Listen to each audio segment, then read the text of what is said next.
बोलिए तो।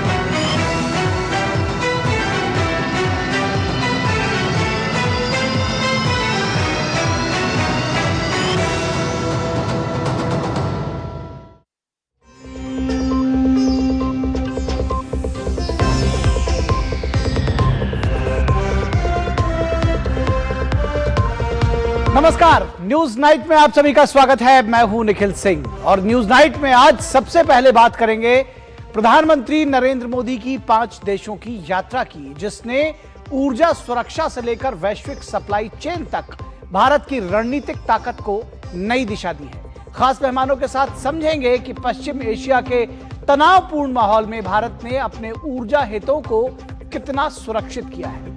साथ ही आपको दिखाएंगे खबर कि पेट्रोल, डीजल और एलपीजी की आपूर्ति सामान्य है और यह भी बताएंगे कि भारत कैसे अपनी ऊर्जा सुरक्षा को और मजबूत करने में जुटा हुआ है। ईरान को फिर ट्रंप ने दिया है अल्टीमेटम। पश्चिम एशिया संकट के बीच में राष्ट्रपति ट्रंप के नए अल्टीमेटम ने दुनिया की चिंता आखिर क्यों बढ़ा दी है, यह खबर भी विस्तार से दिखाएंगे और समझाएंगे। अगले 1 घंटे में आपको देश दुनिया की तमाम ताजा तरीन खबरें दिखाएंगे। शुरुआत हेडलाइंस के साथ। प्रधानमंत्री नरेंद्र मोदी की 5 देशों की यात्रा के दौरान भारत ने ऊर्जा सुरक्षा, सेमीकंडक्टर, रक्षा और ग्रीन टेक्नोलॉजी जैसे क्षेत्रों में किए 57 अहम समझौते, करीब 3.5 लाख करोड़ रुपए के नए निवेश और विस्तार की योजनाओं पर करार।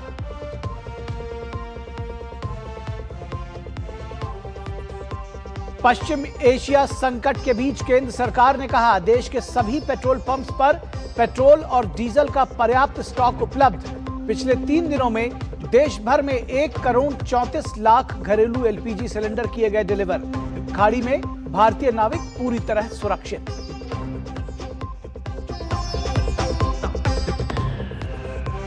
पश्चिम बंगाल के मुख्यमंत्री शुभेंदु अधिकारी का ताबड़तोड़ एक्शन, कहा सीधे बीएसएफ को सौंपे जाएं अवैध घुसपैठिए। मदरसों में वंदे मातरम अनिवार्य, कलकत्ता उच्च न्यायालय ने आरजी कर बलात्कार हत्या मामले में एसआईटी का किया गठन।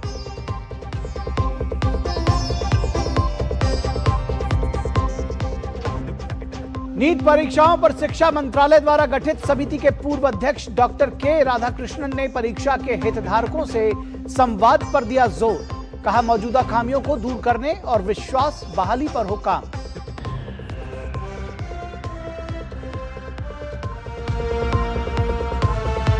और ईरान ने कहा युद्ध रोकने के लिए अमेरिका के नए प्रस्ताव की कर रहे हैं समीक्षा। ट्रंप ने कहा बॉर्डर लाइन पर शांति वार्ता, समझौता नहीं तो सैन्य कार्रवाई तय। ईरान ने हॉर्मुज स्ट्रेट में निगरानी जोन का किया ऐलान।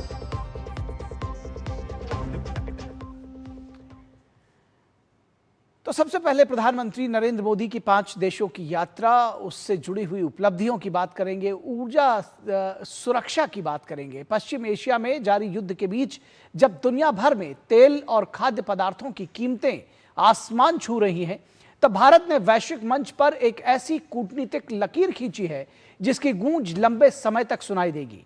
प्रधानमंत्री नरेंद्र मोदी 5 देशों यूएई, नीदरलैंड, स्वीडन, नॉर्वे और इटली की अपनी बेहद ऐतिहासिक और रणनीतिक यात्रा पूरी कर स्वदेश लौट आए हैं। यह यात्रा सिर्फ द्विपक्षीय मुलाकातों तक सीमित नहीं है, बल्कि ये वैश्विक भू राजनीतिक अनिवार्यताओं और अनिश्चितताओं के बीच भारत की विदेश नीति में एक बड़े स्ट्रक्चरल शिफ्ट की गवाह बनी है। यूएई के साथ कंधे से कंधा मिलाकर खड़े होने, नीदरलैंड में आधुनिक चिप मेकिंग तकनीक के ऐतिहासिक समझौते तक, और 43 साल बाद नॉर्वे की धरती पर कदम रखकर $100 अरब के निवेश का रोडमैप तैयार करने से लेकर इटली में कृषि क्षेत्र का सर्वोच्च एग्रीकोला मेडल हासिल करने तक, इस दौरे ने साबित कर दिया है कि भारत अब अमेरिका या चीन पर निर्भर रहने के बजाय खुद वैश्विक कूटनीति का नया केंद्र बन रहा है।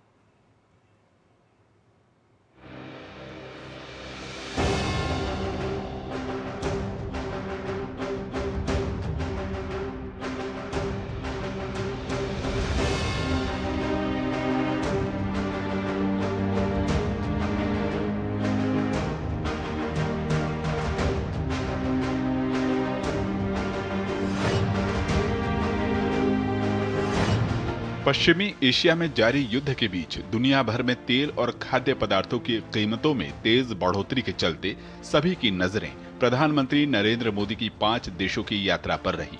ऐसे समय में प्रधानमंत्री नरेंद्र मोदी ने यूएई, नेदरलैंड, स्वीडन, नॉर्वे और इटली की अपनी महत्वपूर्ण 5 देशों की यात्रा पूरी की।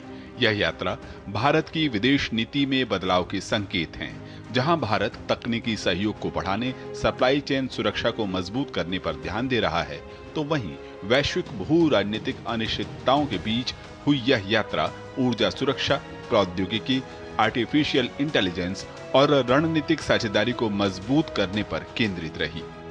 पहला पड़ाव यूएई था, जहां प्रधानमंत्री ने राष्ट्रपति शेख मोहम्मद बिन जायद अल नाहयान के साथ बातचीत की। यह वही देश है जो पश्चिम एशिया युद्ध की शुरुआत से ही ईरान के हमलों का निशाना रहा है। प्रधानमंत्री मोदी ने यूएई पर हुए हमलों की निंदा की और कहा कि भारत यूएई के साथ कंधे से कंधा मिलाकर खड़ा है। साथ ही उन्होंने कहा कि स्ट्रेट ऑफ हॉर्मुज को सुरक्षित, खुला और निर्बाध रहना चाहिए। हॉर्मुज को फ्री, ओपन और सेफ बनाए रखना, ये हमारी सबसे बड़ी प्राथमिकता है। इस विषय में अंतर्राष्ट्रीय कानूनों का पालन आवश्यक है। ब्रदर, भारत हर परिस्थिति में यूएई के साथ कंधे से कंधा मिलाकर खड़ा है और आगे भी खड़ा रहेगा। यह दौरा 3 घंटे से भी कम समय का था, लेकिन इस दौरान दोनों देशों ने रणनीतिक रक्षा साझेदारी की रूपरेखा पर सहमति बनाई और पेट्रोलियम भंडारण, एलपीजी आपूर्ति और रक्षा सहयोग से जुड़े समझौते पर हस्ताक्षर किए। इसके बाद प्रधानमंत्री मोदी नेदरलैंड पहुंचे, जहां दोनों देशों ने अपने संबंधों को पूर्ण रणनीतिक साझेदारी तक बढ़ा दिया। इस दौरान 17 बड़े समझौते हुए, जिनमें सेमीकंडक्टर, ग्रीन हाइड्रोजन, रक्षा सहयोग, मोबिलिटी, महत्वपूर्ण खनिज और उभरती तकनीकें शामिल हैं। टाटा इलेक्ट्रॉनिक्स और डच कंपनी के बीच एक बड़ा समझौता भी हुआ। ASML वह कंपनी है जिसके बिना आधुनिक सेमीकंडक्टर चिप्स का निर्माण लगभग असंभव माना जाता है। इसके बाद प्रधानमंत्री मोदी की यात्रा स्वीडन पहुंची, जहां focus electronics, deep tech manufacturing, AI, green infrastructure, mobility, शहरी विकास, स्वास्थ्य और लाइफ साइंसेज पर रहा। उन्होंने गेटनबर्ग में यूरोपियन CEO राउंड टेबल को भी संबोधित किया। इसके बाद प्रधानमंत्री नॉर्वे पहुंचे, जहां दोनों देशों के बीच ग्रीन एनर्जी, समुद्री सहयोग, आर्कटिक सहयोग, व्यापार और निवेश पर बातचीत हुई। यह 43 वर्षों में किसी भी भारतीय प्रधानमंत्री की पहली नॉर्वे यात्रा रही। भारत और नॉर्वे के बीच जलवायु कार्रवाई, समुद्री सहयोग, डिजिटल विकास, स्वास्थ्य, विज्ञान और प्रौद्योगिकी और नवीकरणीय ऊर्जा से जुड़े कई समझौतों पर हस्ताक्षर हुए। भारत और यूरोपियन फ्री ट्रेड एसोसिएशन के एक ऐतिहासिक trade and economic partnership agreement लागू किया। इस एग्रीमेंट में अगले 15 वर्ष में भारत में $100 बिलियन इन्वेस्टमेंट और 1 मिलियन जॉब्स क्रिएट करने का लक्ष्य है। नॉर्डिक देश हरित तकनीक, टिकाऊ शहरी विकास, नवाचार और स्वच्छ ऊर्जा परिवर्तन में अग्रणी हैं। भारत को हाइड्रोजन ऊर्जा, जलवायु अनुकूल तकनीक, स्मार्ट मैन्युफैक्चरिंग और डिजिटल शासन के क्षेत्र में सहयोग की आवश्यकता है, इसलिए यह साझेदारी महत्वपूर्ण है। आज हमने भारत और नॉर्डिक संबंधों को green technology and innovation strategic partnership का स्वरूप देने का निर्णय लिया है। हम स्वीडन की एडवांस मैन्युफैक्चरिंग और डिफेंस, फिनलैंड की टेलीकॉम और डिजिटल टेक्नोलॉजी और डेनमार्क की साइबर सिक्योरिटी और हेल्थ टेक को भारत के टैलेंट के साथ जोड़कर पूरे विश्व के लिए ट्रस्टेड सॉल्यूशंस डेवलप करेंगे। 5 देशों की यात्रा का अंतिम पड़ाव इटली रहा, जहां भारत और इटली ने आपसी संबंधों को विशेष रणनीतिक साझेदारी तक ले जाने का फैसला किया। इसके अलावा रक्षा उद्योग सहयोग, समुद्री परिवहन, क्रिटिकल मिनरल समेत 15 समझौते किए गए। प्रधानमंत्री मोदी की 5 देशों की यात्रा ऊर्जा सुरक्षा और तकनीकी साझेदारी को मजबूत करने की दिशा में भारत की सक्रिय और रणनीतिक पहल को दर्शाती है। प्रधानमंत्री मोदी की 5 देशों की यात्रा भू राजनीतिक संतुलन की दिशा में एक अहम कदम है, जहां भारत कई नए साझेदार बनाकर अमेरिका और चीन पर निर्भरता कम करने की कोशिश कर रहा है।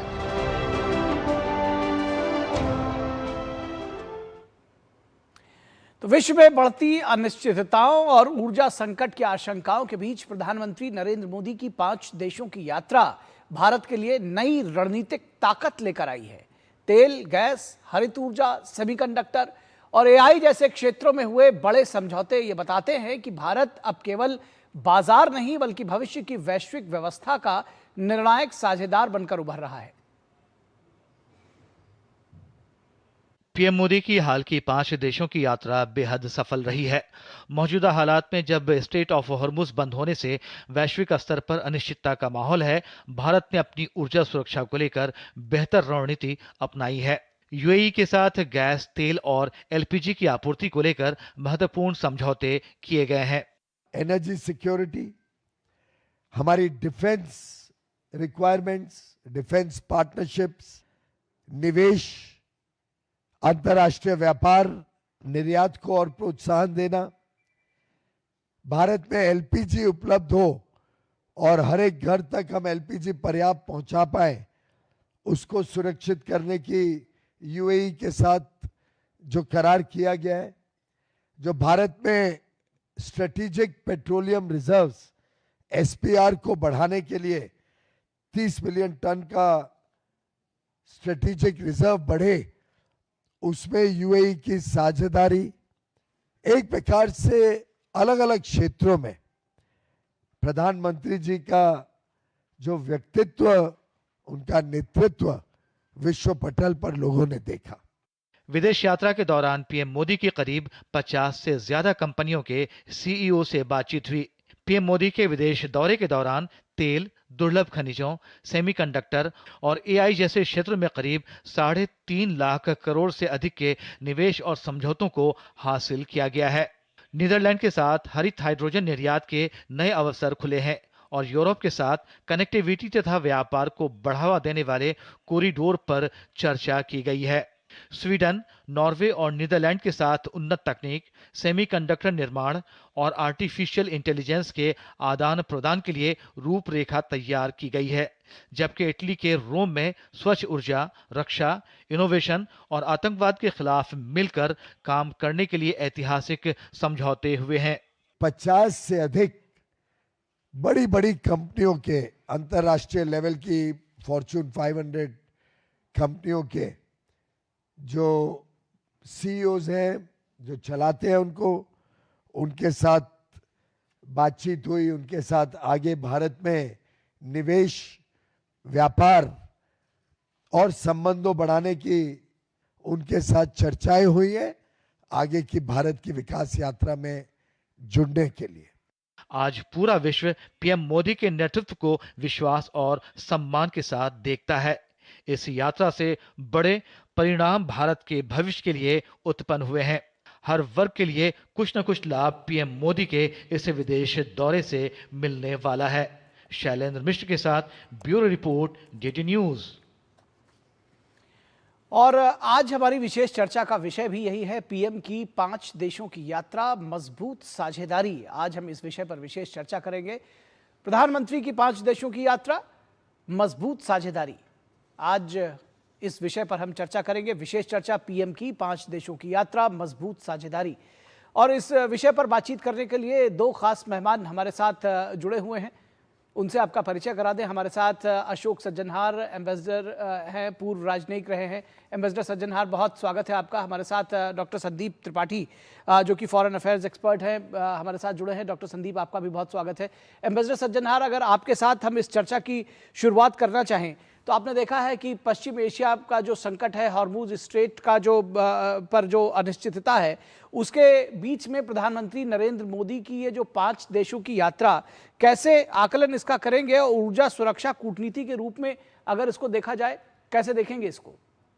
जी, बहुत धन्यवाद निखिल जी मुझे आमंत्रित करने के लिए। आपने बिल्कुल ठीक कहा, जो पहला पड़ाव था प्रधानमंत्री मोदी का, वो यूएई में था। वहां पर जैसे आपने अपनी रिपोर्ट में दिखाया है, करीब 2.5 घंटे का उनका वहां पर पड़ाव था जी। ज्यादा देर का नहीं था, ऑफिशियल विजिट था वहां पर।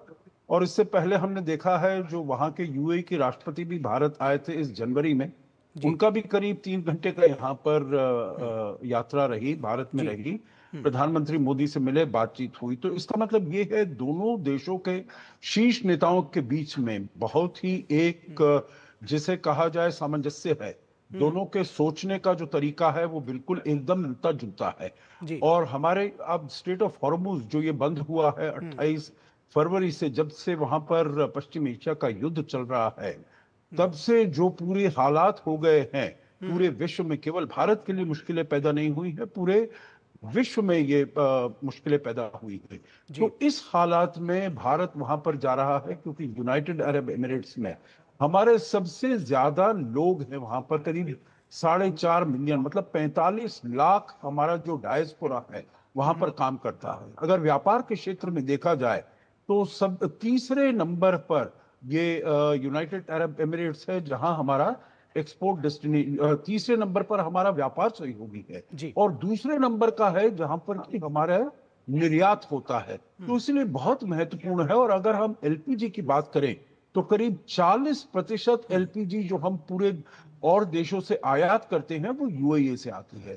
तो ये अगर हम कहें ऊर्जा अपने संरक्षण के लिए, एनर्जी सिक्योरिटी के लिए, ये जो यात्रा थी बहुत ही महत्वपूर्ण थी, क्योंकि इसमें हमने न केवल अपने एलपीजी को और बढ़ाने के लिए बातचीत हुई और ज्यादा निवेश करने के लिए यूनाइटेड अरब एमिरेट्स का भारत में, उसके बारे में बातचीत हुई।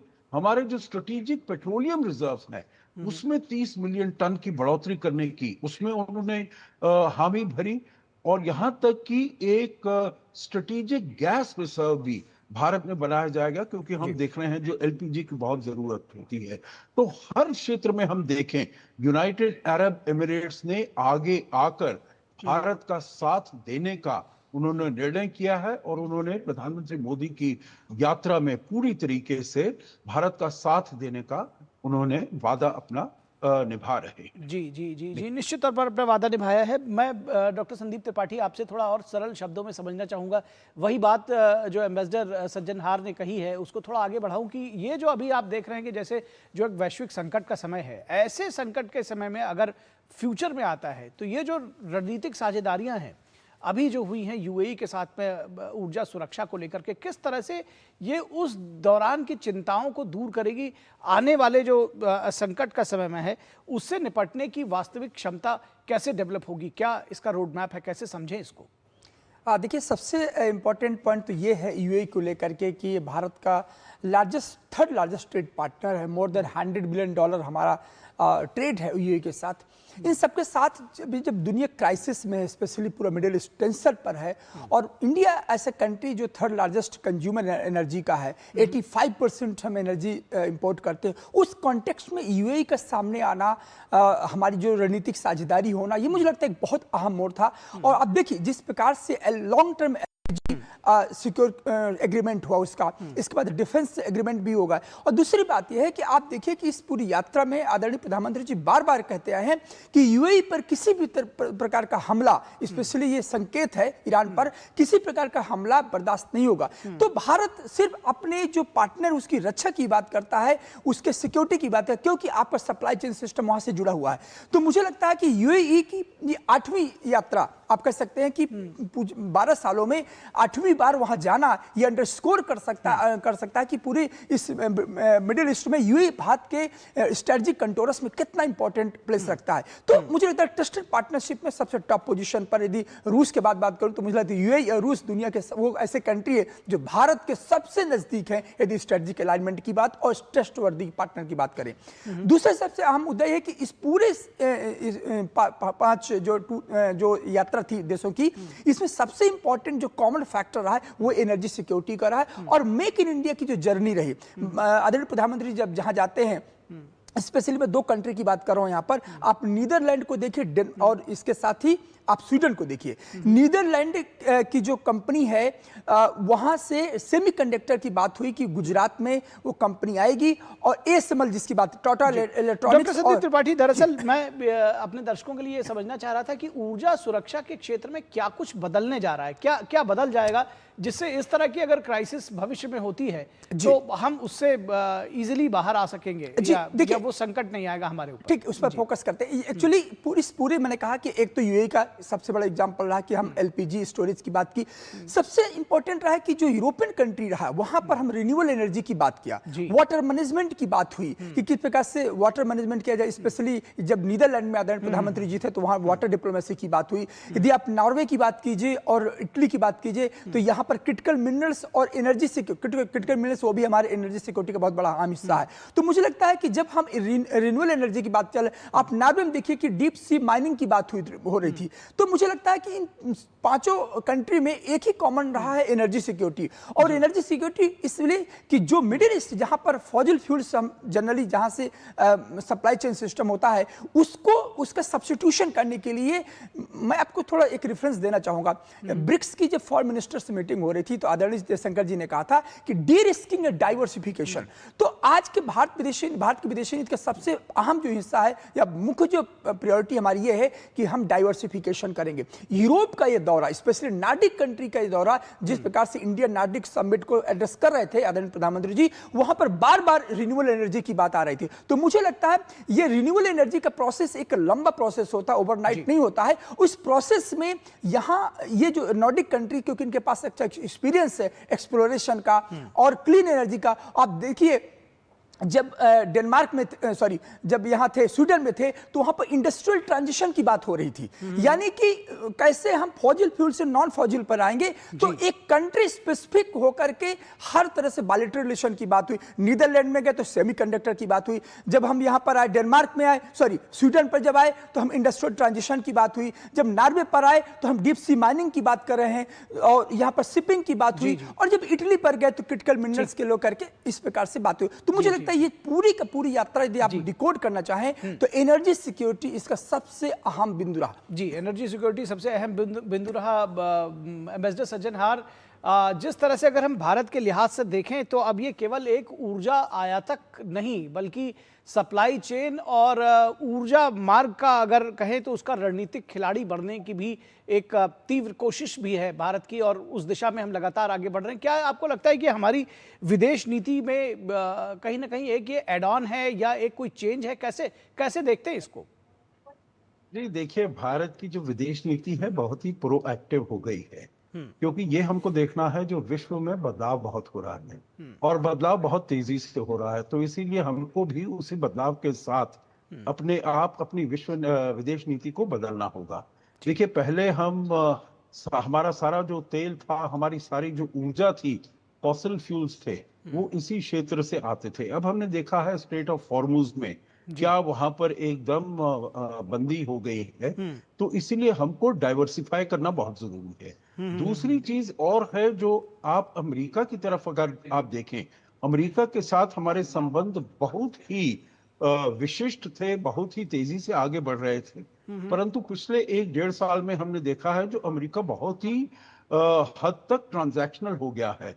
जैसे उसने हमारे ऊपर टैरिफ्स लगाए हैं, जैसे उसने हम रूस से तेल ले रहे हैं तो हमारे ऊपर 50% पेनल्टी टैरिफ लगाए हैं। तो इसीलिए जो विश्वसनीयता है अमेरिका की वो हमारे लिए थोड़ी कम हो गई है। ऐसा नहीं है जो अमेरिका हमारे लिए बिल्कुल ही एकदम ऐसा होगा जो मायने नहीं रखेगा, मतलब नहीं रखेगा, परंतु हमको डाइवर्सिफाई करना है। और इसी में हमको देखना है जो और भी जो देश हैं, चाहे, क्योंकि अगर यूनाइटेड अरब एमिरेट्स जिसकी हम बात कर रहे थे पहले ऊर्जा के लिए, और अगर यूरोप को देखें तो यूरोप भी डाइवर्सिफाई कर रहा है, क्योंकि यूरोप में भी जो ट्रांस अटलांटिक पार्टनरशिप थी, नेटो था, उनका संबंध था उनकी सुरक्षा के लिए, और जो उनका आर्थिक सहयोग था अमेरिका के साथ, उसमें शिथिलता आती जा रही है, क्योंकि राष्ट्रपति ट्रंप बहुत ही ट्रांजैक्शनल हो गए हैं। तो यूरोप तो भी क्या देख इसको रहा है। Ambassador Sajjanhar minus China minus US एक नया सप्लाई चेन और खास तौर पर यूरोप कंट्रीज के साथ मिलकर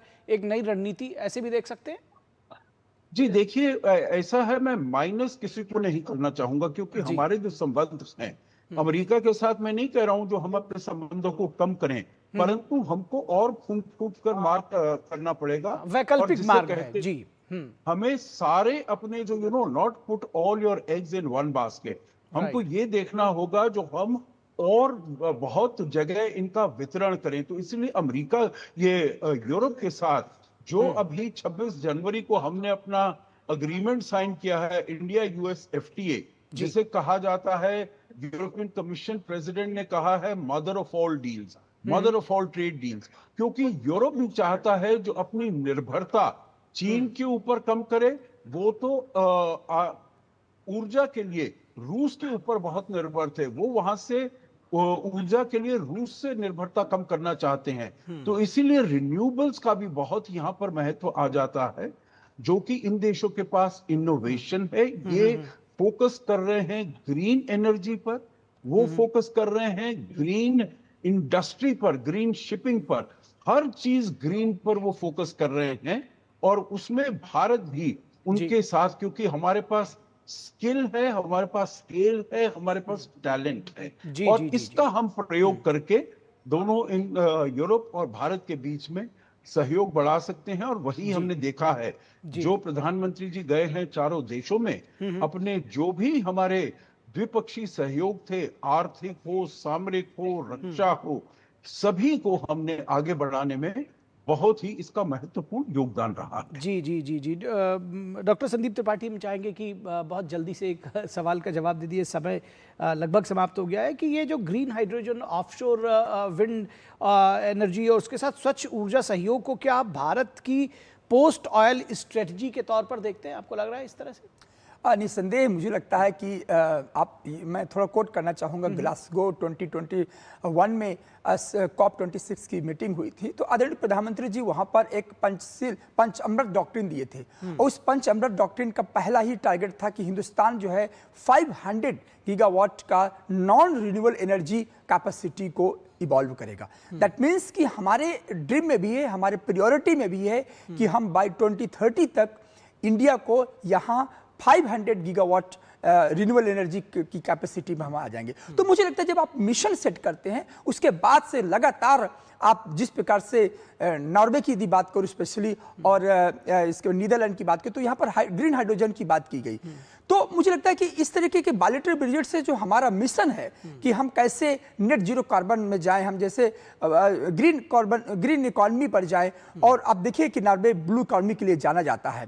तो मुझे लगता है कि इस तरीके का जो हमारा मिशन है 500 गीगावाट का, वो भी पूरा होगा। और दूसरी बात यह है कि जो दुनिया में संकट है, एक दिन तो आना ही होगा कि धीरे सही, लेकिन आपको ट्रांजिशन पर और अल्टरनेटिव पर आना होगा, और उस कदम में हिंदुस्तान उस मार्ग की ओर आगे बढ़ रहा है। जी, उस मार्ग की ओर तेजी से आगे बढ़ रहा है। बहुत शुक्रिया एम्बेसडर सज्जनहार और डॉक्टर संदीप त्रिपाठी हमारे साथ जुड़ने के लिए और इस विशेष चर्चा में हमारे साथ भागीदार होने के लिए।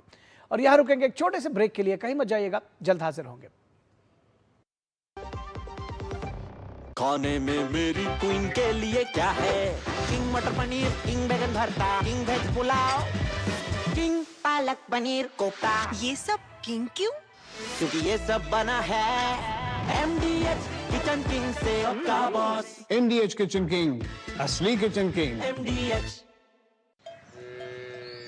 वाह, गाय तुम्हारी माता है ना? तो पशुहार के नाम पर जहर क्यों खिलाता है?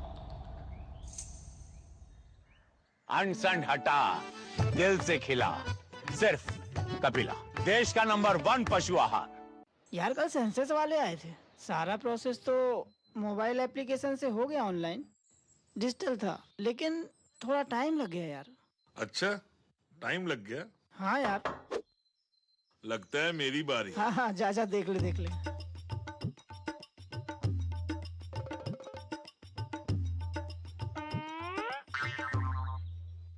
वापस आ गया? हाँ, हो गया। इतनी जल्दी? तेरे को बताया था ना, सेल्फ इन्यूमरेशन लिया था। हेलो, अपने स्टेट का census self enumeration portal active हो गया है। जल्दी से फॉर्म भर ले, जल्दी से भर ले फॉर्म। भूल गया यार। बस तेरी वही पुरानी आदत।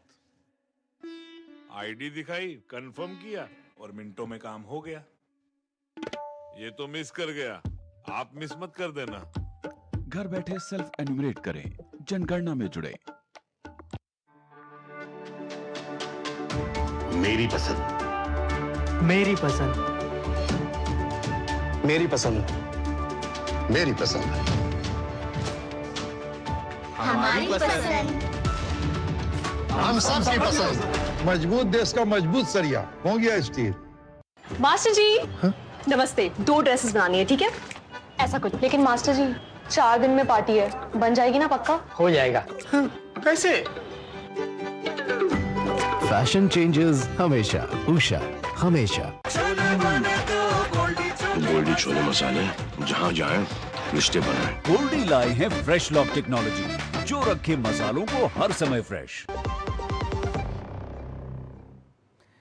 ब्रेक के बाद एक बार फिर आप सभी का स्वागत है। और मौजूदा वैश्विक संकट के बीच सरकार ने देश में ईंधन और शिपिंग को लेकर एक बड़ी राहत की खबर दी है। सरकार ने साफ किया है कि पेट्रोल, डीजल, एलपीजी की कोई कमी नहीं है और बंदरगाहों पर कामकाज सामान्य है।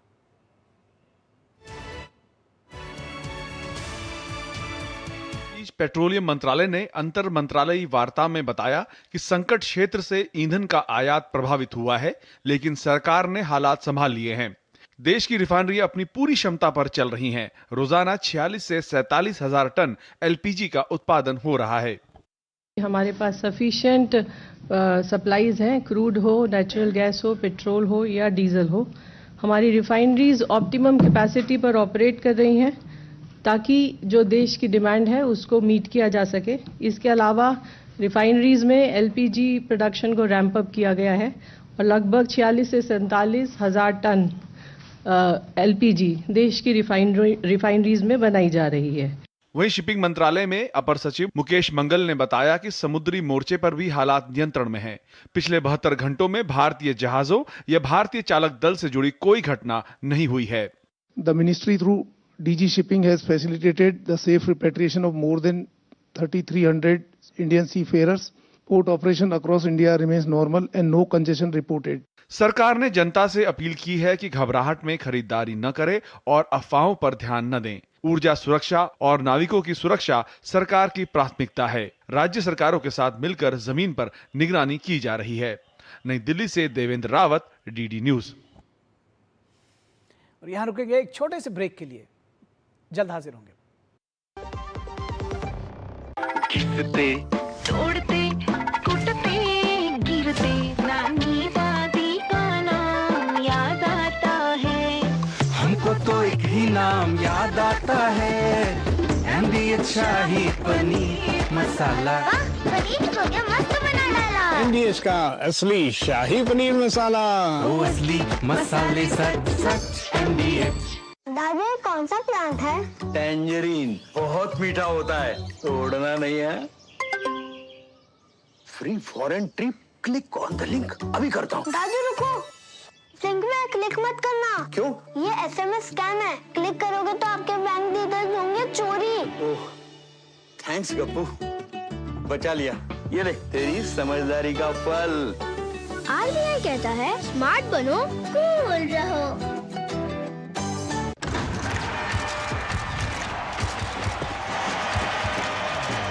क्रिकेट हो या म्यूचुअल फंड्स, सही फोकस है सबसे जरूरी। आप खुश हैं कि नहीं? मार्केट ट्रेंड के बाद शोर को म्यूट करके अपने इन्वेस्टमेंट्स में डटे रहने में ही समझदारी है, क्योंकि म्यूचुअल फंड्स सही है। म्यूचुअल फंड निवेश बाजार जोखिमों के अधीन है। योजना से जुड़े सभी दस्तावेजों को ध्यान से पढ़ें। जब धरती चीर कर निकलता है लोहे का पत्थर और मिलता है मोंगिया के जोश से, फिर तपता है, पिघलता है और बनता है फौलाद। अब होता है सरिया सारी खूबियों के साथ। मोंगिया स्टील, मजबूत देश का मजबूत सरिया। मास्टर जी नमस्ते, 2 ड्रेसेस बनानी है, ठीक है?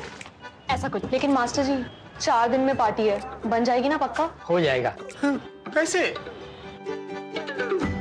फैशन चेंजेस हमेशा, उषा हमेशा। गोल्डी छोले मसाले, जहाँ जाएं रिश्ते बनाएं। गोल्डी लाए हैं फ्रेश लॉक टेक्नोलॉजी, जो रखे मसालों को हर समय फ्रेश। स्वागत है आपका ब्रेक के बाद और खबर पश्चिम बंगाल से, जहां सियासत, सुरक्षा और संवेदनशील मुद्दों पर एक साथ हलचल तेज है। मदरसे में वंदे मातरम अनिवार्य करने के फैसले से लेकर घुसपैठ पर सख्त रुख, फलता में दोबारा मतदान और आरजी कर मामले में नई एसआईटी जांच तक, राज्य की राजनीति और प्रशासन दोनों बड़े बदलावों के दौर से गुजरते हुए दिखाई दे रहे हैं। देखिए ये रिपोर्ट। पश्चिम बंगाल की शुभेंदु सरकार प्रदेश में परिवर्तन के लिए ताबड़तोड़ फैसले ले रही है। पश्चिम बंगाल में अब हर मदरसे में, चाहे वो सरकारी हो, सरकार से मान्यता प्राप्त हो या फिर गैर मान्यता प्राप्त हो, वहां पढ़ने वाले हर छात्र के लिए अब वंदे मातरम गाना अनिवार्य कर दिया गया है। मदरसा शिक्षा निदेशालय की तरफ से जारी एक आधिकारिक आदेश के मुताबिक अब हर मदरसे में सुबह की कक्षाएं शुरू होने से पहले प्रार्थना सभा यानी मॉर्निंग असेंबली में वंदे मातरम का गान जरूरी होगा। आपको बता दें, ये नियम सिर्फ मदरसों के लिए अलग से नहीं लाया गया है। इससे पहले प्रशासन ने राज्य के सभी सरकारी और सहायता प्राप्त स्कूलों में भी इस नियम को सख्ती से लागू किया था और अब इस नियम के दायरे में राज्य के सभी छोटे बड़े मदरसों को भी ले आया गया है। प्रशासन की तरफ से इसके पीछे बहुत साफ दलील दी गई है।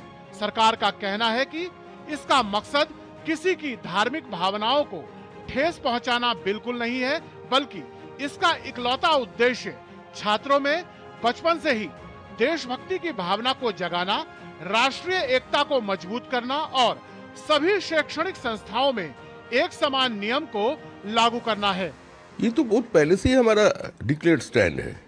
वंदे मातरम को कांग्रेस खंडित किया था 1937 में। अगर वंदे मातरम को खंडित नहीं किया होता तो इस देश की बंटवारा भी नहीं होता। मुसलमान को जो कुरान है, उनका जो कुरान हदीस को जो लिखा हुआ है, वहाँ का कोई वंदे मातरम बंधन करने का कोई जगह नहीं है। पश्चिम बंगाल के मुख्यमंत्री शुभेंदु अधिकारी ने अवैध बांग्लादेशी घुसपैठियों को सीधे बीएसएफ को सौंपने की बात कही है।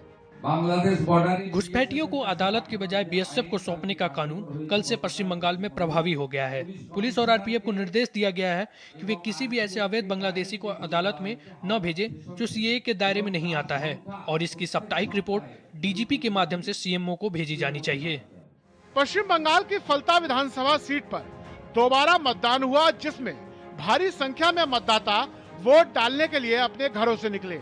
दरअसल चुनाव आयोग ने 29 अप्रैल को हुए मतदान को लोकतांत्रिक प्रक्रिया को प्रभावित करने वाला मानते हुए रद्द कर दिया था और रीपोलिंग का आदेश दिया था। गौरतलब है कि फलता विधानसभा सीट पर हुए पुनर्मतदान में 2 निर्दलीय उम्मीदवारों समेत कुल 6 उम्मीदवार मैदान में हैं। मतदान से पहले तृणमूल कांग्रेस के उम्मीदवार जहांगीर खान ने चुनावी मुकाबले से हटने का ऐलान कर सबको चौंका दिया था। कलकत्ता उच्च न्यायालय ने आरजी कर बलात्कार हत्या मामले में बृहस्पतिवार को सीबीआई की 3 सदस्यीय विशेष जांच टीम गठित करने का आदेश दिया, जो पीड़िता प्रशिक्षु डॉक्टर द्वारा 9 अगस्त 2024 की रात को भोजन करने से लेकर उनके अंतिम संस्कार तक के घटनाक्रम की जांच करेगी। 9 अगस्त 2024 की रात को अस्पताल में एक प्रशिक्षु डॉक्टर की बलात्कार के बाद हत्या कर दी गई थी, जिससे राज्य के साथ साथ पूरे देश में आक्रोश फैल गया। आरोप है कि सबूतों को नष्ट किया गया और घटना के तुरंत बाद मामले को दबाने की कोशिश की गई। न्यायमूर्ति शंपा सरकार और न्यायमूर्ति तीर्थंकर घोष की खंडपीठ ने कहा कि सीबीआई के संयुक्त निदेशक पूर्वी क्षेत्र एसआईटी का नेतृत्व करेंगे। टीम के अन्य 2 सदस्यों का चयन न्यायालय के आदेश के 48 घंटों के भीतर किया जाएगा। हालांकि नागरिक स्वयंसेवक संजय रॉय को प्रशिक्षु डॉक्टर के साथ बलात्कार और हत्या के लिए आजीवन कारावास की सजा सुनाई गई है। ब्यूरो इनपुट के साथ सौरभ दत्ता की रिपोर्ट, डीडी न्यूज। और असम विधानसभा के नए कार्यकाल की औपचारिक शुरुआत हो चुकी है। 16वीं असम विधानसभा का पहला सत्र गुरुवार शुरू हो गया। मुख्यमंत्री हिमंता बिस्वा शर्मा समेत नवनिर्वाचित विधायकों ने पद और गोपनीयता की शपथ ली। इस सत्र की सबसे बड़ी चर्चा राज्य सरकार द्वारा 26 मई को पेश किए जाने वाले समान नागरिक संहिता यानी यूसीसी विधेयक को लेकर है। 16वीं असम विधानसभा का पहला सत्र शुरू हो गया है। सत्र के पहले दिन प्रोटेम स्पीकर चंद्रमोहन पटवारी ने मुख्यमंत्री हिमंता बिस्वा शर्मा और नवनिर्वाचित विधायकों को पद एवं गोपनीयता की शपथ दिलाई। इसके साथ ही राज्य में नई विधानसभा के कार्यकाल की औपचारिक शुरुआत हो गई। इसी दौरान रंजीत कुमार दास को सर्वसम्मति से असम विधानसभा का नया अध्यक्ष चुना गया। इस सत्र में कई अहम विधेयक पेश किए जाएंगे, लेकिन सबकी नजरें सत्र के आखिरी दिन यानी 26 मई पर होगी, जब राज्य सरकार विधानसभा में समान नागरिक संहिता यानी यूसीसी विधेयक पेश करेगी। चुनाव के दौरान भारतीय जनता पार्टी ने यूसीसी लागू करने का वादा किया था और नई सरकार बनने के तुरंत बाद कैबिनेट ने इसके मसौदे को मंजूरी दे दी थी। प्रस्तावित यूसीसी कानून में मुख्य रूप से 4 विषयों को शामिल किया जाएगा। इनमें विवाह का पंजीकरण कराना अनिवार्य होगा, सभी के लिए तलाक की प्रक्रिया एक समान होगी, लिव इन रिलेशनशिप का पंजीकरण कराना अनिवार्य होगा। इसके अलावा पारिवारिक और वैवाहिक अधिकारों से जुड़े प्रावधान भी यूसीसी के हिस्सा होंगे। हालांकि सरकार ने अभी तक बिल का पूरा मसौदा सार्वजनिक नहीं किया है। मुख्यमंत्री हिमंता बिस्वा शर्मा पहले ही साफ कर चुके हैं कि राज्य के आदिवासी समुदाय को यूसीसी के दायरे से बाहर रखा जाएगा। उनका कहना है कि असम की जनजातीय परंपराओं, रीति रिवाजों और सांस्कृतिक पहचान को किसी भी तरह प्रभावित नहीं होने दिया जाएगा। समान नागरिक संहिता लंबे समय से देश की राजनीति और कानूनी बहस का बड़ा मुद्दा रही है। यूसीसी एक ऐसा प्रस्ताव है जिसके तहत सभी नागरिकों के लिए धर्म आधारित व्यक्तिगत कानूनों की जगह एक समान नागरिक कानून लागू किया जाता है। वर्तमान में भारत में विवाह, तलाक, उत्तराधिकार और गोद लेने जैसे मामलों में अलग अलग धर्मों के लिए अलग अलग व्यक्तिगत कानून लागू हैं। यूसीसी का उद्देश्य इन सभी के लिए एक समान कानूनी व्यवस्था लागू करना है। भारतीय जनता पार्टी यूसीसी को अपने प्रमुख वैचारिक और चुनावी एजेंडे का हिस्सा मानती रही है। पार्टी का तर्क है कि इससे सभी नागरिकों को समान अधिकार मिलेंगे और लैंगिक न्याय सुनिश्चित होगा। उत्तराखंड, गोवा और गुजरात के बाद अब असम भी यूसीसी लागू करने वाले राज्यों की सूची में शामिल होने की तैयारी में है। अब देखना होगा कि विधानसभा में पेश होने वाली यूसीसी विधेयक पर विपक्ष का क्या रुख रहता है और यह कानून किस स्वरूप में पारित होता है। ब्यूरो इनपुट के साथ गुवाहाटी से ममिता विश्वास की रिपोर्ट, डीडी न्यूज। और यहां रुकेंगे एक ब्रेक के लिए, कहीं मत जाइएगा, जल्द हाजिर होंगे। चमकी चाट से क्या बना है? आलू चाट या फ्रूट चाट, स्वाद बनाए चमकी चाट, स्वादिष्ट पकोड़े और बरसान, हर चमकी चाट है इसकी जान, चमकी चाट है इसकी जान, हर जुबान पे ये छाया। अब बताओ, स्वाद आया? आया। असली स्वाद सिर्फ चमकी चाट। मसाले सच सच, MDH, MDH।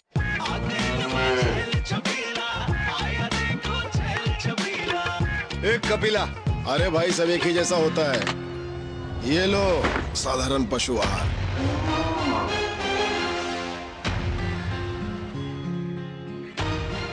इस देश की हर माँ, बच्चे, बूढ़े, जवान, खिलाड़ी, डॉक्टर, इंजीनियर, सबको गाय भैंस की दूध की शक्ति पर भरोसा है। पर जब इन पशुओं को कपिला पशु आहार मिलेगा, तभी तो दूध सिर्फ ज्यादा ही नहीं, शक्ति से भरपूर भी होगा। और ये सच जानते हुए चंद पैसों के लिए तुम देश का भरोसा तोड़ दो। माफ कीजिए। कपिला पशु आहार, देश का नंबर 1 पशु आहार। पापा, फीस ज्यादा है। बेटा, याद है बोनस के कुछ पैसे हमने दूसरे खाते में रखे थे? 2 साल से खाते में कोई लेन देन नहीं हुआ है, शायद इनऑपरेटिव हो गया होगा। तो अब बैंक जाके या वीडियो केवाईसी से केवाईसी अपडेट कराओ, खाता होगा एक्टिव, एकदम फ्री। चलो।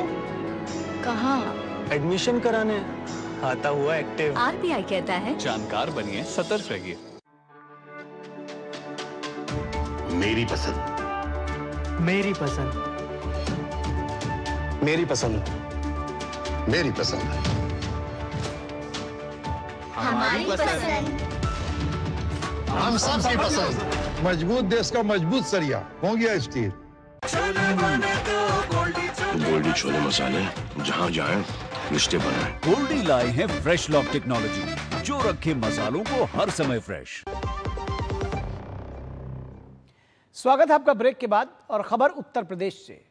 सीएम योगी आदित्यनाथ के नेतृत्व में उत्तर प्रदेश सरकार उच्च शिक्षण संस्थानों में अनुशासन, समानता और सामाजिक समरसता को मजबूत करने की दिशा में बड़ा कदम उठाने जा रही है। प्रदेश के उच्च शिक्षा मंत्री योगेंद्र उपाध्याय ने बताया कि राज्यपाल आनंदीबेन पटेल के निर्देश के अनुसार प्रदेश के सभी विश्वविद्यालयों और महाविद्यालयों में ड्रेस कोड लागू किया जाएगा। सरकार का मानना है कि प्रत्येक शिक्षण संस्थान में यथासंभव एक समान ड्रेस कोड लागू किया जाएगा, जिससे छात्र छात्राओं के बीच समानता और अनुशासन की भावना को बढ़ावा मिलेगा। मंत्री योगेंद्र उपाध्याय ने कहा कि छात्र समुदाय एक समरूप वर्ग होता है, जहां किसी भी प्रकार का ऊंच नीच या भेदभाव नहीं दिखाई देना चाहिए। उन्होंने कहा कि कई बार पहनावे के कारण सामाजिक और आर्थिक असमानता दरअसल झलकती है, जिससे कुछ छात्रों में हीन भावना और कुछ में श्रेष्ठता का भाव पैदा होता है। ड्रेस कोड लागू होने से ऐसी स्थितियों पर प्रभावी नियंत्रण होगा और सभी विद्यार्थियों को समान वातावरण मिलेगा। उन्होंने कहा कि योगी सरकार का मकसद सिर्फ शैक्षणिक गुणवत्ता बढ़ाना ही नहीं, बल्कि शिक्षण संस्थानों में सकारात्मक, अनुशासित और संस्कारित माहौल भी तैयार करना है।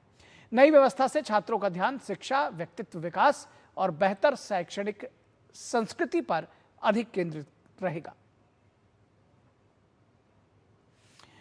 और नीट परीक्षा में हालिया प्रश्न पत्र लीक के बाद देश की सबसे बड़ी परीक्षा एजेंसी एनटीए एक बार फिर सवालों के घेरे में है। लेकिन इस बीच पूर्व इसरो प्रमुख और एनटीए परीक्षा सुधार समिति के अध्यक्ष डॉक्टर के राधाकृष्णन ने डीडी न्यूज से विशेष बातचीत में साफ कहा है कि सिस्टम में विश्वास बनाए रखना सबसे बड़ी चुनौती है और इसके लिए तकनीक, सुरक्षा और पारदर्शिता तीनों पर एक साथ काम किया जाना चाहिए और इस पर एक साथ काम किया भी जा रहा है। देखिए ये रिपोर्ट। नीट पेपर लीक के बाद सरकार अब परीक्षा प्रणाली की हर कमजोरी को पहचान कर उसे बंद करने की दिशा में काम कर रही है। नीट पेपर लीक विवाद के बाद अब फोकस सिर्फ जांच पर नहीं, बल्कि पूरे परीक्षा तंत्र को सुरक्षित और भरोसेमंद बनाने पर है। इसी दिशा में केंद्र सरकार ने 2024 में पूर्व इसरो प्रमुख डॉक्टर के राधाकृष्णन की अगुवाई में एक हाई लेवल समिति बनाई थी, जिसने परीक्षा सुधारों को लेकर कई बड़ी सिफारिशें दी थीं। डॉक्टर के राधाकृष्णन ने डीडी न्यूज से खास बातचीत में कहा कि सबसे पहले यह समझना जरूरी है कि लीक आखिर कैसे हुई और फिर उस लूप होल को हमेशा के लिए बंद किया जाए। उन्होंने कहा कि 21 जून को होने वाला रीटेस्ट सिर्फ छात्रों की परीक्षा नहीं, बल्कि पूरे सिस्टम की विश्वसनीयता का भी बड़ा टेस्ट होगा। Our committee gave recommendation in October 2024. From January 2025 till now, NTA has conducted 14 major tests, which includes NEET UG of 2025, the JEE Mains, CSIR Net, UGC Net, CU, ET, etc. They have gone well. That is 1 point for the confidence. The second point for the confidence is the current problem is to be understood well how the leak has happened, and we have to plug those loopholes. So the retest of 21st June is going to be a real test, a crucial test for the system to ensure that we have plugged all loopholes. सरकार जिन बड़ी सुधारों पर काम कर रही है, उनमें सबसे अहम है कंप्यूटर बेस्ड टेस्टिंग यानी सीबीटी की दिशा में आगे बढ़ना। डॉक्टर राधाकृष्णन के मुताबिक सीबीटी सिस्टम में प्रश्न पत्र पहले से प्रिंट होकर लंबी दूरी तय नहीं करते, बल्कि परीक्षा से कुछ घंटे पहले ही सुरक्षित डिजिटल नेटवर्क के जरिए टेस्ट सेंटर तक पहुंचाए जा सकते हैं। इससे पेपर लीक और छेड़छाड़ की संभावना काफी कम हो जाती है।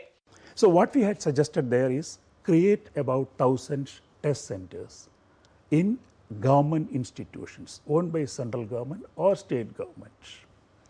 This process is on, and I'm happy to say that in the 2025 and 2026 test cycles of NEET UG, most of the test centers were owned by the central state governments. इसके साथ ही सुरक्षित और भरोसेमंद परीक्षा केंद्रों पर भी जोर दिया जा रहा है। डॉक्टर राधाकृष्णन ने बताया कि समिति ने सुझाव दिया था कि केंद्र और राज्य सरकारों के संस्थानों में करीब 1000 हाई सिक्योरिटी टेस्ट सेंटर विकसित किए जाएं। उन्होंने कहा कि हालिया परीक्षा चक्र में ज्यादातर सेंटर सरकारी संस्थानों में बनाए गए ताकि निगरानी और जवाबदेही बेहतर हो सके। Even for conducting CBT tests at this magnitude for 20 to 25 lakh students, you require tech-savvy people to handle it. So that process is on. What we have to ensure is you ensure the safety, security of the system that you are handling. Don't allow somebody to get into it. So this is a continuing process. जाहिर है सिर्फ तकनीक ही नहीं, संवाद भी इस पूरी प्रक्रिया का अहम हिस्सा है। छात्रों, अभिभावकों और सभी हितधारकों को लगातार ये बताना जरूरी है कि सिस्टम में क्या सुधार किए जा रहे हैं, ताकि गलत सूचनाओं से भरोसा कमजोर न हो। सरकार भी मानती है कि परीक्षा प्रणाली में विश्वास से समझौता नहीं किया जा सकता। यानी नीट विवाद के बाद अब फोकस सिर्फ परीक्षा कराने पर नहीं, बल्कि ऐसी परीक्षा प्रणाली बनाने पर है जिस पर छात्र, अभिभावक और पूरा देश भरोसा कर सके। और इसी भरोसे को दोबारा मजबूत करने के लिए सरकार तकनीक, पारदर्शिता और सख्त सुरक्षा व्यवस्था तीनों मोर्चों पर एक साथ काम करती दिखाई दे रही है। Bureau report, DD news. और रुकेंगे एक और छोटे से ब्रेक के लिए, कहीं मत जाइएगा, जल्द हाजिर होंगे।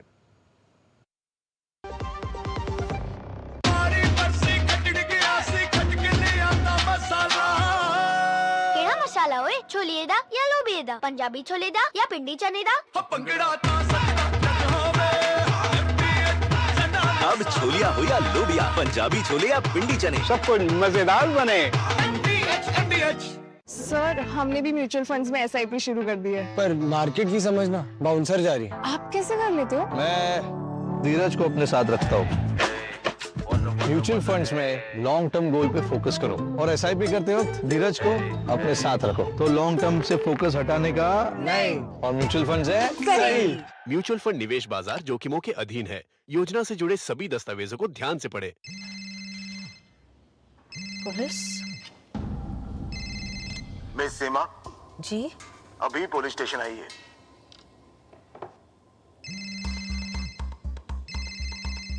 रुकिए वरना घर आ जाएंगे। क्यों? लेकिन मैं अकेले दूसरे कमरे में जाइए। आपका बेटा हमारे कस्टडी में है और आप डिजिटल अरेस्ट में हो। Digital arrest? 1 लाख दो, बच जाओगे। इतने पैसे? अच्छा ठीक है, एक लिंक भेजिए। अभी प्रोसेसिंग के लिए 30,000 दो, वरना बेटा जेल जाएगा। जेल तो तुम जाओगे। तुम्हारा चेहरा रिकॉर्ड हो चुका है। डिजिटल अरेस्ट जैसा कुछ नहीं होता, ये सब फ्रॉड है। इसीलिए पैनिक ना करें। पुलिस, बैंक, RBI इत्यादि के नाम पर आने वाले साइबर अपराधियों के फोन या वीडियो कॉल से सावधान रहें। उन्हें पैसे ना भेजें और तुरंत पुलिस में रिपोर्ट करें। हेलो मम्मा। RBI कहता है जानकार बनिए, सतर्क रहिए। मास्टर जी नमस्ते, 2 ड्रेसेस बनानी है, ठीक है? ऐसा कुछ। लेकिन मास्टर जी 4 दिन में पार्टी है, बन जाएगी ना पक्का? हो जाएगा। कैसे? फैशन चेंजेस हमेशा, उषा हमेशा। गोल्डी छोले मसाले, जहाँ जाए रिश्ते बनाए। गोल्डी लाए हैं फ्रेश लॉक टेक्नोलॉजी, जो रखे मसालों को हर समय फ्रेश। ब्रेक के बाद एक बार फिर आप सभी का स्वागत है और न्यूज़ नाइट के अंतिम पड़ाव पर हम पहुंच चुके हैं। जाते जाते आपको एक बेहद महत्वपूर्ण खबर के साथ, जो कि पश्चिम एशिया में संकट से जुड़ी हुई है, उसके साथ छोड़े जाएंगे। दरअसल पश्चिम एशिया में शांति और संघर्ष के बीच की रेखा लगातार धुंधली होती जा रही है। अमेरिका और ईरान के बीच बढ़ती तल्ख बयानबाजी, हॉर्मुज स्ट्रेट पर ईरान की नई रणनीति और युद्ध की आशंकाओं ने दुनिया भर को चिंता में डाल दिया है, क्योंकि दांव पर सिर्फ क्षेत्रीय स्थिरता ही नहीं बल्कि वैश्विक ऊर्जा सुरक्षा भी लगी हुई है। तो आप देखिए ये रिपोर्ट और हमें दीजिए इजाजत। नमस्कार। पश्चिम एशिया में शांति की उम्मीद और युद्ध की आशंका के बीच का संतुलन बेहद नाजुक दौर में है। अमेरिकी राष्ट्रपति डोनाल्ड ट्रंप ने गुरुवार को साफ कहा कि ईरान के साथ चल रही शांति वार्ता बॉर्डर लाइन पर है। अगर तेहरान से 100% सही जवाब नहीं मिला तो अमेरिका दोबारा तेज सैन्य कार्रवाई शुरू करने के लिए पूरी तरह तैयार है। यह बिल्कुल सीमा रेखा पर है। हम सब तैयार हैं। हमें सही जवाब मिलने ही चाहिए। यह 100% पूरे और सही जवाब होने चाहिए, और अगर ऐसा होता है तो हम बहुत सारा समय, ऊर्जा और जान बचाएंगे। ट्रंप का ये बयान ऐसे समय आया है जब दोनों पक्ष कूटनीति और दबाव की रणनीति के बीच झूल रहे हैं। अमेरिका ईरान के परमाणु कार्यक्रम पर पूरी तरह रोक लगाने की मांग पर अड़ा है, जबकि ईरान अपनी संप्रभुता, ऊर्जा सुरक्षा और क्षेत्रीय प्रभाव बनाए रखने से पीछे हटने को तैयार नहीं है। ट्रंप की इस नई चेतावनी के बाद ईरान ने भी तेवर कड़े कर दिए हैं। ईरानी संसद के स्पीकर और मुख्य वार्ताकार मोहम्मद बागेर गालिबाफ ने ट्रंप के बयान पर तीखी प्रतिक्रिया दी। उन्होंने आरोप लगाया कि वाशिंगटन एक तरफ बातचीत का नाटक रच रहा है तो वहीं दूसरी तरफ युद्ध की धमकियां देकर तनाव बढ़ाने की कोशिश कर रहा है। गालिबाफ ने चेतावनी दी कि अगर अमेरिका ने फिर मिसाइलें दागी तो ईरान करारा जवाब देगा। अमेरिका और ईरान के बीच छिड़ी इस जुबानी जंग के बीच ईरान ने हाल ही में पर्शियन गल्फ स्ट्रेट अथॉरिटी का गठन किया, जो हॉर्मुज स्ट्रेट के प्रबंधन और निगरानी की जिम्मेदारी संभालेगा। इस नए प्राधिकरण ने हॉर्मुज स्ट्रेट की निगरानी क्षेत्र की स्पष्ट सीमाएं तय कर दी हैं।